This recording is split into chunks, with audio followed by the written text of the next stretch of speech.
Rise and shine and good morning to you. Today is the 15th of April, Monday, and the weather forecast in Lagos is 33 degrees Celsius.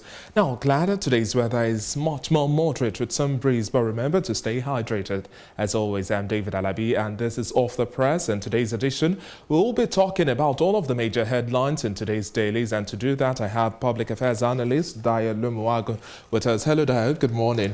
Good morning. How was the traffic this morning and the weather so far? It was not too terrible, but I think the weather, very good one with the rain. Everybody's just happy with the cool showers that we've had so far. Okay, now let's get into the details of today's newspapers. Now we start off with this day newspaper and the biggest headline here: Buhari weighs options on incoming cabinet, and we have multiple riders as well. Wants to clean slate and then may recall only a few current ministers.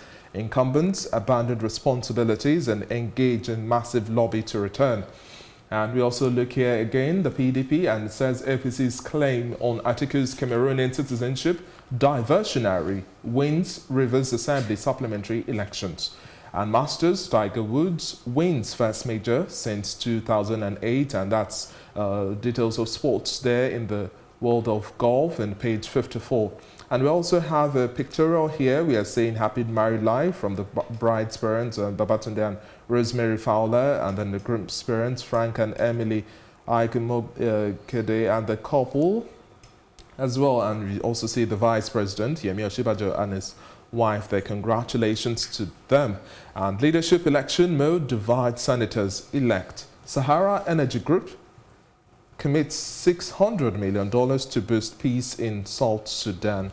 We also take a flip to the back page of the newspaper here, and we have Ngozi Okonjo-Iweala, the guest columnist, writing on carbon pricing should drive African development and not hinder it. And Adesomi, the music may have stopped, but the dance must go on. All of the details and much more, you have that in this day newspaper. But quickly now, Dai, let's look at the president now forming his cabinet. Some would say it's time for him to consolidate on all of the plans that had been set in motion from 2015 up to now. Do you think he would be making the same mistakes? Because we remember how we said he was trying to be meticulous with the cabinet formation in 2015.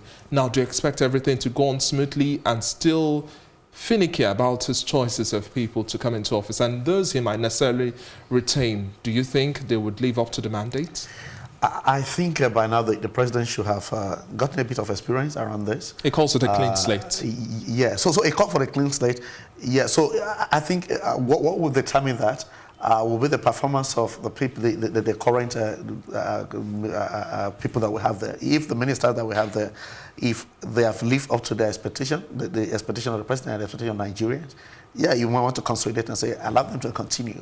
But in truth, you want to critically look at each of the ministries. And I'm not sure how many of them you can beat yourself and say, oh, this one has performed beyond board and beyond board in the current circumstances. That's why I say it's only returning just a few. And then you see all of those incumbents are now lobbying. And some have said, well, they've already forgotten their responsibilities or duties and now trying to lobby for another term. Because it's sweet to be in power. So you want to do whatever you can do to... You had 4 years to prove your point. It's a democratic that they can lobby. And but really power is sweet for 4 years. But the truth is, what is important for us as a country is if we have ministers that have not performed in the last couple of years, they should not go back there. But to what extent do you expect him to now be objective? For example, when we are looking at the power sector, we're looking at agriculture. To what extent should he be doing a stronger assessment, looking at their track records and a whole lot more? Whether they are coming in as fresh or they are individuals who are coming for a second term as ministers? You see, I think a critical assessment is expected. To the extent that this thing borders on the lives of Nigeria. Now, you want to look at some of the ministry where you have bundled together all kinds of ministry. You want to look at how really has this worked. You give like 3 ministers, for one minister, 3 ministry here and there. Has it been effective enough? Do we need to go back to what we had before? Where, just account for one ministry and let us know you did it very well. Sure. And so I think a critical analysis of the performance and the workability of this ministry in the last 4 years got to be done by the president, and he has an ample of time to do that. We have about 3-4 months after the election to sit back and say, oh, I want to look at this. Have an assessment of this. So the issue of coming back after 6 months to still choose the whole same set of people, may not be the best for the country. That wouldn't definitely make common sense, and I would like to see ministers that would push for increase in budgetary allocation when we're talking about education, health, and ensuring that we have a safe economy. I would like to definitely see that in the next cabinet being formed. Now we shift our focus to the Nation newspaper. And APC clears Lawan, others to consult PDP colleagues. And we also have here ex-governors back Senate leader Gbajabiamila Mila. Palm Sunday, clerics counsel Christians, and BBOG accuses government of abandoning the girls of Chibok, and much more. That's page 9, and this is already 5 years. And policemen held as women, as a woman is shot dead. Page 5 of the newspaper also has that. Lagos Exchange to trade and forex. Page 7 has details of that. 10-year jail term for transformer theft. AFCON pits raw against in-laws. That's talking sports in page 47. And the government, World Bank, to discuss $1 billion power sector loan. No plan to remove fuel subsidy, and reveal 23 Nigerians on death row. Saudi Arabia defends its legal system. And we also see who is who on the death row. We have details of that as well. And the Pope's feet kissing Tara Energy's 600 million boost South Sudan peace. Now, quickly, let's look at the APC also clearing Lawan and others as well, and saying that, well, we give you the go-ahead, go consult with not necessarily the opposition, but other legislators who you would be running the 9th National Assembly with, and then have your discussions if need be. I think for me, to the extent that it's a democratic, it's part of the democratic process, I think that is fine. I mean, they're going to vote at the end of the day, so it's the number of votes that the Ghana that counts for each of these people that are running for any of this legislative position. But having said that, I also think it's a smart one for the APC to say, okay, we clear you. If you want to even talk to the opposition in the opposition, I mean, among the people that have been elected, you're free to do that. Because if they don't do that, I fear what we had 3 years or 4 years ago may eventually come to play. And PDP say, yeah, we are just keeping it to our chest. We will fire the last shot and all that. So for me, I think a good move by APC. Yes, the vote coming from the opposition, from PDP, for example. I mean, they also have a good number of legislation in the House. So if you don't manage, and now that there's a little bit of crisis still within retains APC, the majority. Yeah, they retain the majority, but because there's a little bit of crisis in APC, I want to run, you want to run, I want to be the Senate President, you want to be the Senate President. If they don't manage it very well, they split their vote in APC, and they can give a good chance to anybody that PDP is backing. So PDP will back somebody, and they say, all of us, I remember, vote for this person, and they can even get a few people from the APC to support. And you can't be too sure anything can happen. So I think for APC, it's a smart one that say, okay, yeah, you can even go ahead and consult with stretching your hand across the divide. See how many votes you can get. Okay, now we move on to the Vanguard newspaper. We have the biggest headline here: North now land of bandits, says the Northern Elders Forum. And we also have multiple riders as well there. Indians cry out over secret killings, kidnapping in Taraba. And 9 criminals taken out along Kaduna-Abuja highway. And NAF deletes bandits logistics store in Zamfara State. Kidnappers of Channels television reporter arrested in Abuja. And no removing of fuel subsidies as the federal government of Nigeria's fuel shortage worsens nationwide. Nupeng Pengasen urged Buhari to ignore IMF and blame it for resurgence of scarcity. Policemen arrested for killing 20-year-old lady in Lagos. And ASU faults 2019 education budget. We have details of that on page 11.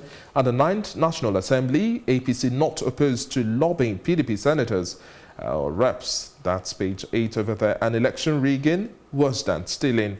Onayekon says that an external reserves to hit $45 billion as dollar inflow from FBIs continue. We have that inside the financial vanguard of the newspaper. And gridlock. Lagos State government clamps down on illegal traders, arrests 7.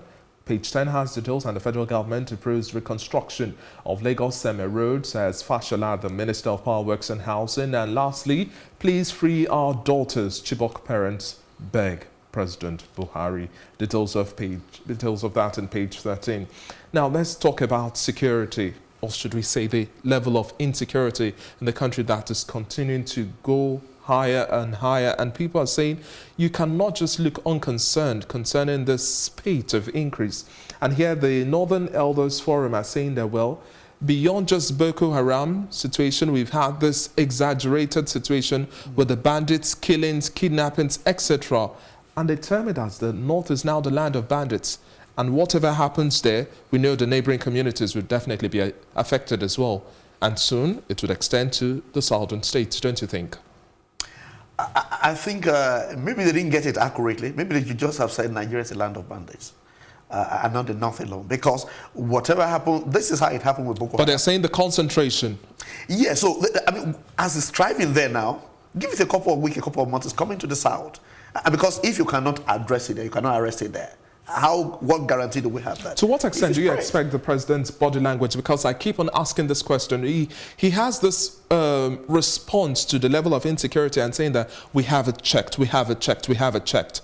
Whether or not these bandits are members of the Boko Haram or whatever who are operating on their sidelines, etc., these are situations where we are having killings of innocent citizens, displacements, robberies taking place, a whole lot. We can't just have the president just say that Boko Haram is technically defeated, the country is secure, we have police and army officials to do the needful. You see, again, the first business of government is to secure lives and property. That's what so to the extent that people are not, you see, and if you look back, I'm not sure a day in the last couple of years that you won't record the death, whether by bandit, whether by Boko Haram, whether by herdsmen also. So it looks like it's been the normal trend in the country. And we're saying this is not acceptable by any standard. So you see, the president should sit up. How does it work in other countries? This style of we reactionary every time. Oh, they have killed someone, then you react to it. They have killed under 20, then you react to it. Is it a rocket science that we cannot plan? Yes, security is a lot, but is it not something that we can actually plan? Don't we have experts? Whether within Nigeria or outside Nigeria. That Talking about experts now, let's quickly take you on the call from the families and members of the abducted daughters of Chibok. Now, they're calling on President Muhammadu Buhari to do the needful. BBOJ has been championing this cause, and it's 5 years and still counting. We have no less than 112 other girls still in captivity, including Leah Sharibu. To what extent now do you expect conversations to hold? Because some would say paying ransom in exchange or having certain exchanges isn't the solution. You see, again, you cannot sacrifice whatever your policy is. You cannot sacrifice the lives of human beings for your policy. How does it work in other countries? How does it work even in the US when they kidnap US citizens, for example? How do they get their citizens back? Somehow they won't allow. We're talking about 5 years here, and whatever strategy government was expected to have deployed, they should have deployed by now and secure the release of those guys. And imagine you one of the parents of these guys. But do you think we are running a lost cause right here? You see, the way it is going, again, this is not right, this is not sustainable. However, you need to get those guys out, get them out. And how do you now secure the country? From the point of a parent now, I'm asking you, do you think if your daughter was in the camp of the Boko Haram now, would you have lost hope to a certain extent in the Nigerian government to secure her release? I mean, so you say, maybe you won't lose hope completely, because it's better, like you say in Yoruba, my son is lost, my son is dead, it's better than my son is lost. If he's dead, you know he's dead, and you can bury, okay, and you forget it. But as long as you have not had the news that he's finally dead, you hope one day he will surface and all that. But the government should be able to do something. Hopefully the government will be able to do something about that. And lastly, we are looking at the Punch newspaper, and Pencom bars PFAs from investing in bonds issued by 9 states and 8.7 trillion naira pension fund. We have details of that on page 7. That's Talking Business. And we also see the pictorials here from yesterday's celebration of the Palm Sunday. We have parishioners of St. Luke's Catholic Church during the Palm Sunday procession in Gwagwalada, Abuja on Sunday. Yesterday, we also have other images as they are waving their palms and celebrating the day. And we also see other details here. Nigeria's daily petrol supply, now 56 million litres. That's according to the PPPRA. Page 32 has details. Zamfara air strikes. We are compiling dead civilians' names. Emir replies, NAF. Cultists on the rampage in Lagos behead 2 and kill 3 others. We have details of that as well on page 4 and 5. And the 9th National Assembly used 2011 rule book for voting, and tells lawmakers and no plan to remove fuel subsidy. The federal government insists IMF advice on subsidy poisonous, says Nupeng and Pengerson. Page 32 has details of that there. And Jukun Group blames Taraba killings on the government's inaction. Impunity, they say.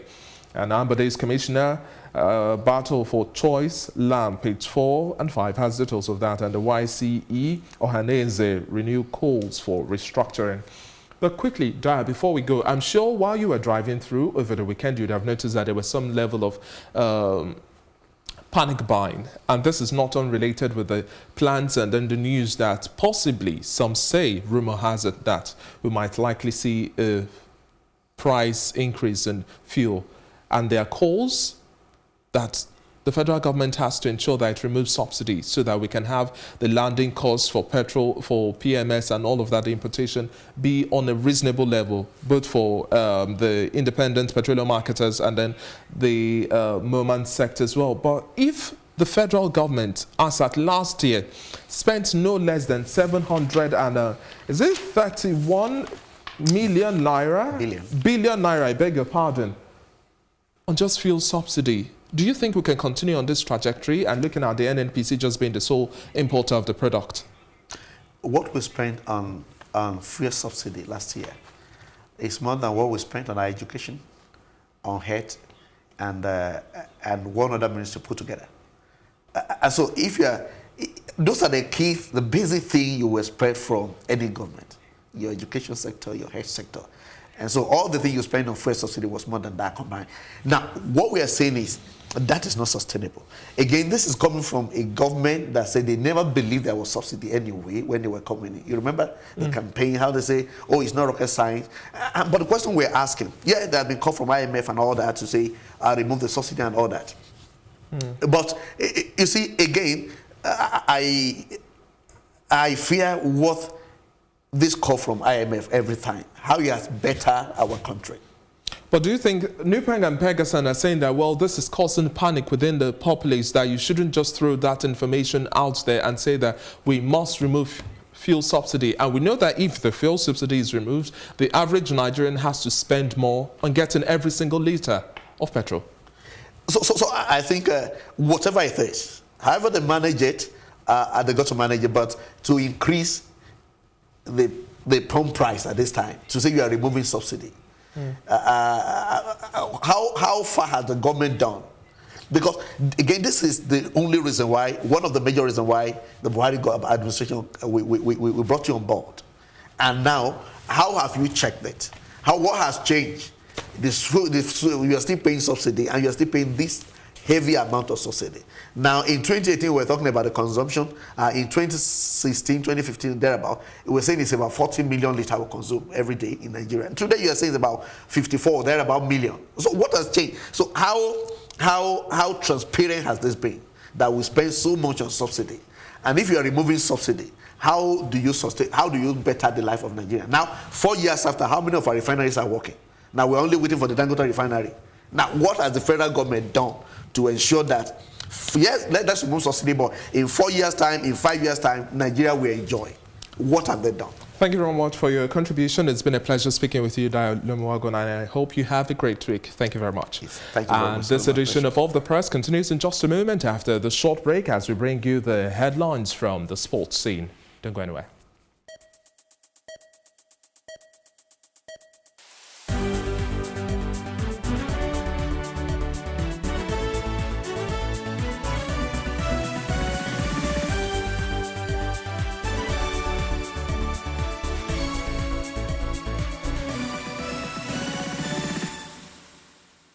Glad to have you back, and you're still watching today's edition of Off the Press, where we discuss newspaper headlines. And joining me now to discuss much more on the sporting scene, we have Samson Oloyede. Good morning, Samson. How do you do? Good morning, David. I'm sure it was an interesting weekend for you, looking at all of the score lines here. So many results, and Salah's goal too as well. Yeah. Impressive, isn't it? Quite shocking. I mean, from that distance and, you know, the quality of the goal.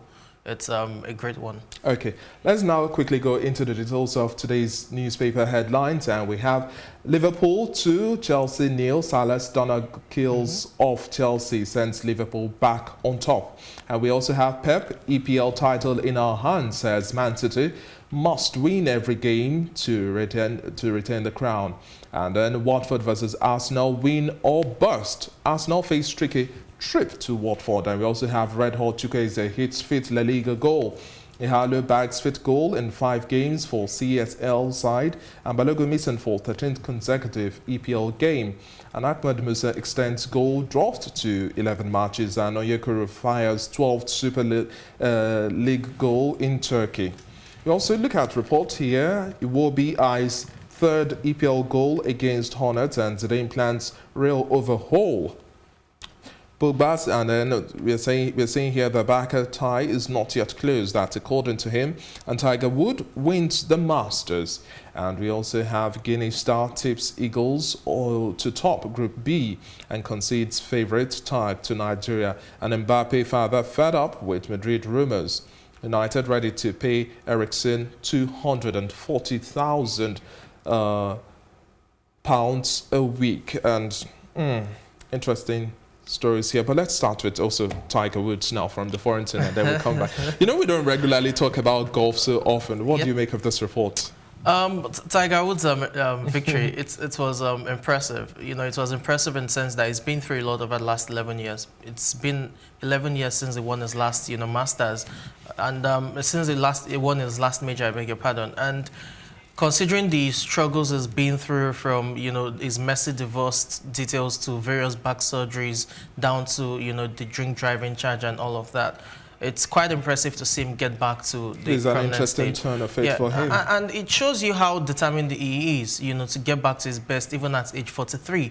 He's now 3 majors behind Jack Nicklaus' title. And you get the feeling that if he continues with this run of form, he could just, meet up. It's still a long shot, but it's definitely possible. Over the last, the course of the 3 days, it was in the mix. Tommy Fleetwood, who was leading the charge at that point, it was just 2 strokes behind. At some point, there was Tony Finau in there, and Tony Finau was the one who dragged with him all through to the end.